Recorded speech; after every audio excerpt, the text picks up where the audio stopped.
Hello everyone, welcome to PrimeTech Automotive YouTube channel. So I got this Ford Territory here today with a locked steering wheel which you can't turn left or right, and also a steering service required warning light on the dash. So I have some done I have done some diagnosis and found there is no reading on the steering angle sensor, and the fault code was C1B00 steering angle sensor failure. So behind the scenes, so I couldn't see anything wrong with the steering angle sensor. On further diagnosis, I found there's an internal failure on the power steering rack. So it's the electronic power steering. So here's how I remove and replace the steering rack. So it was an expensive part, but this customer was agreed to use the second-hand steering rack for the time being. So first of all, I have support the engine because the front suspension, we call it cross member, has to come out. So if you do on the floor, this is a little bit hard, but if you have a hoist, the job is way easier. So I use the engine brace to secure the engine first.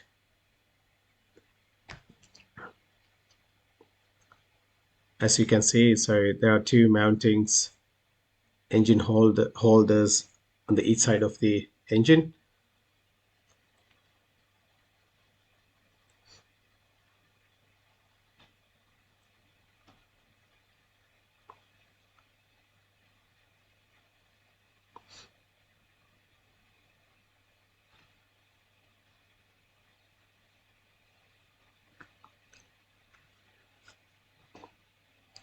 So I'm just disconnecting the tire dents from the knuckle.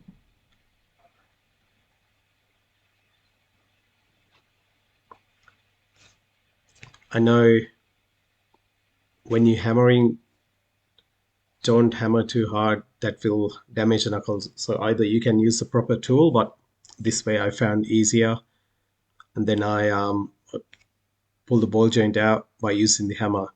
So and the I'm just removing the brake caliper and hang it securely. So you don't need to disconnect the brake pipes or anything and lose the brake fluid. So just um, remove the brake calipers from the caliper housing.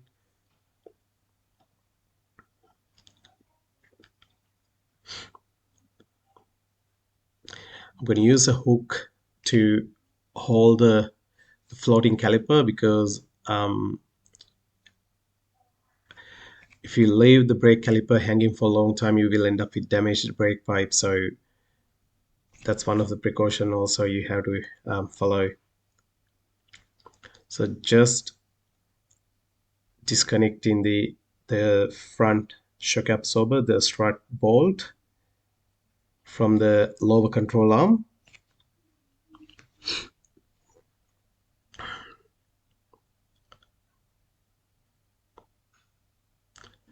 So another important thing, guys, so remove the ABS sensor on both sides from the knuckle and secure it, because if you don't remove them at the very first, when you lower the suspension, you will damage the ABS sensor. So you don't want to see surprise and spend more money on it. So now I'm disconnecting the upper control arm from the knuckle.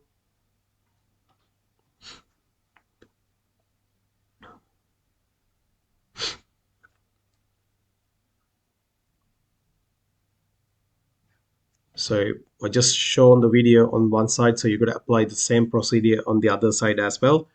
Now just removing the support frame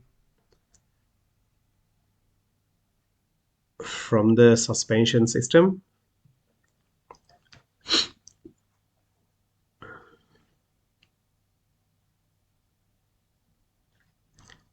So here's the point, you put a mark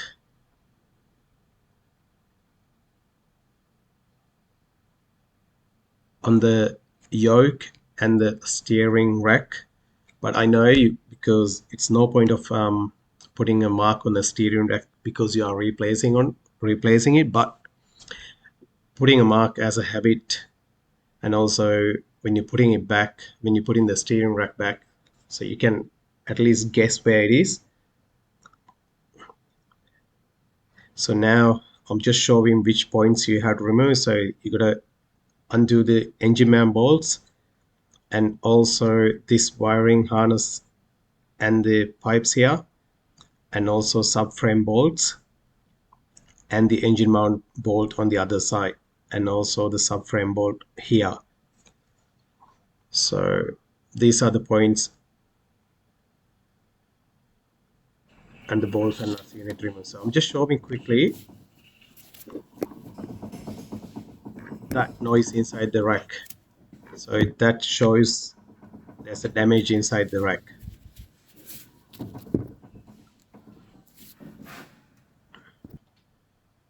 So once you disconnect all the required components, here's how I use a table to remove the subframe together with the steering rack. And also guys, so I forgot to mention earlier, you can either lock the steering wheel on the top or use something to secure the steering wheel not to turn, because if you turn the steering wheel and you don't not knowing, and then if you put in the wrong position, and you will end up with damaging the clock spring.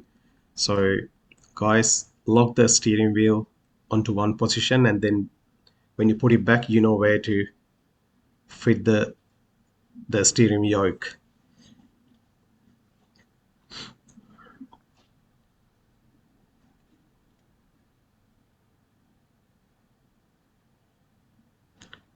So on here, I did not remove the suspension out completely. Yes, the bolts, everything out, but I left actual suspension subframe on the table on one position without moving it here and there. So because it's easy when you put it back. So because I just moved the suspension down enough to get the steering rack out through it. So because the actual electronic motor area is a little bit bigger and this steering rack is a bit heavier, so I got a pair of hands up to support me.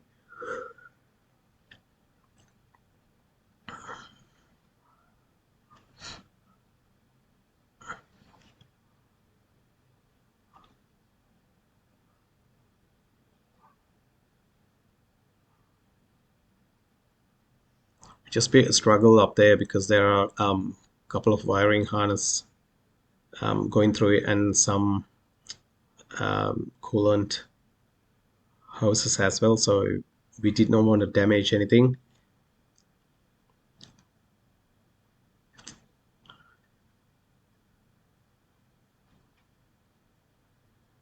It's a big rack and it's a bit heavy too.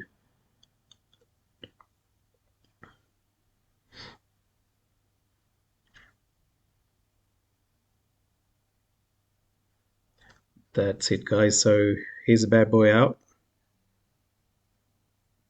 This is what create all the issues.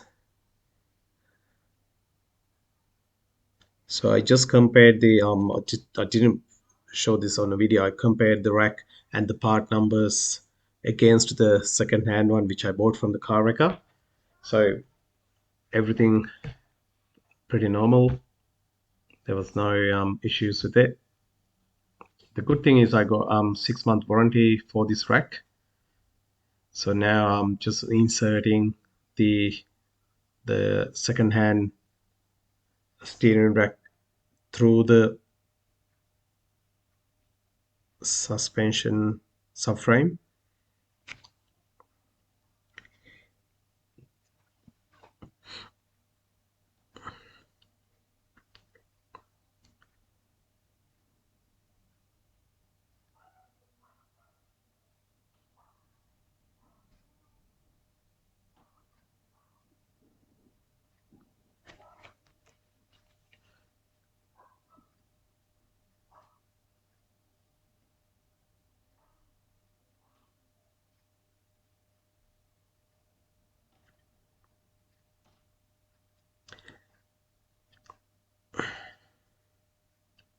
So once you securely insert the steering rack, so I'm just lowering the car down to mount the subframe.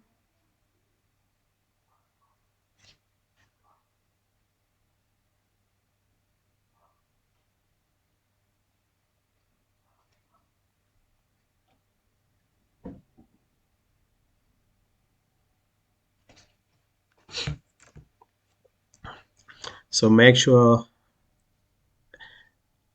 nothing caught in between the steering rack area or suspension, no wiring caught and chopped. So these things you have to have a look before you tighten the bolts.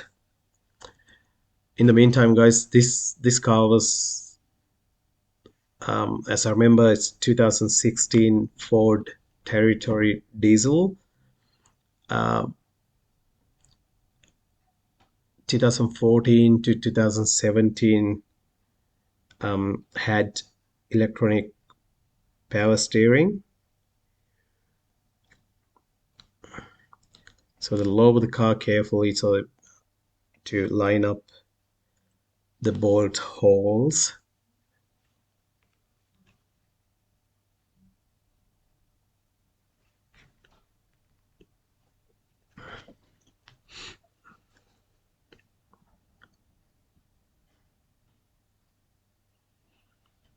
Guys, this is the outcome once you line up the rack. Put everything back together. I put the wheels, underguards, everything. I did not show on the video. It's the same procedure as you remove, just put him back. And then I hook up the scan tool, erase the fault code as you show, and re-scan the car. There was no fault code. And then I send the car to carry out the wheel alignment. And after that, I'm just showing how to calibrate the steering angle sensor because we have fitted the new steering rack, so you need to calibrate it. So you go to steering wheel position sensor calibration, follow the procedure as per your scan tool. So you need to start the engine and turn the steering wheel left to right, which is lock to lock as per the instruction. So that reads the steering angle, so and keep it straight.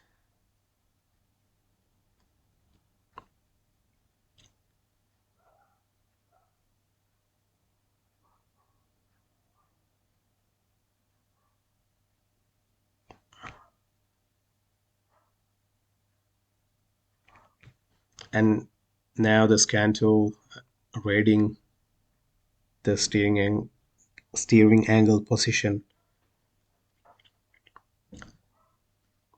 So at this time, guys, so when you calibrate it, you do not sit inside the car, park the car on a level position. So the calibration is done.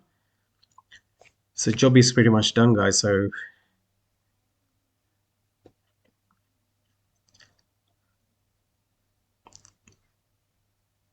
and then I run another scan and make sure no fault codes are stored.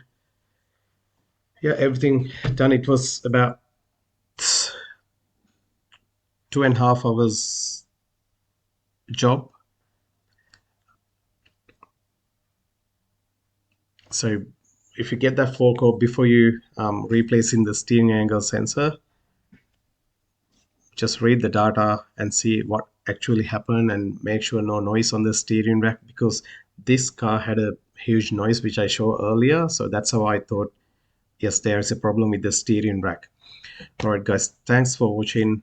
Just check back on my channel. I have some other videos about the other cars, the other issues I'm getting in my workshop. So I'm just making some videos to help people who does the cars repairs by themselves. So work on your own risk, guys. This video is just a guidance only. I always highly recommend it to use a qualified mechanic. Thank you for watching, guys. Please like and share my videos, subscribe to my channel and support my channel. Thank you.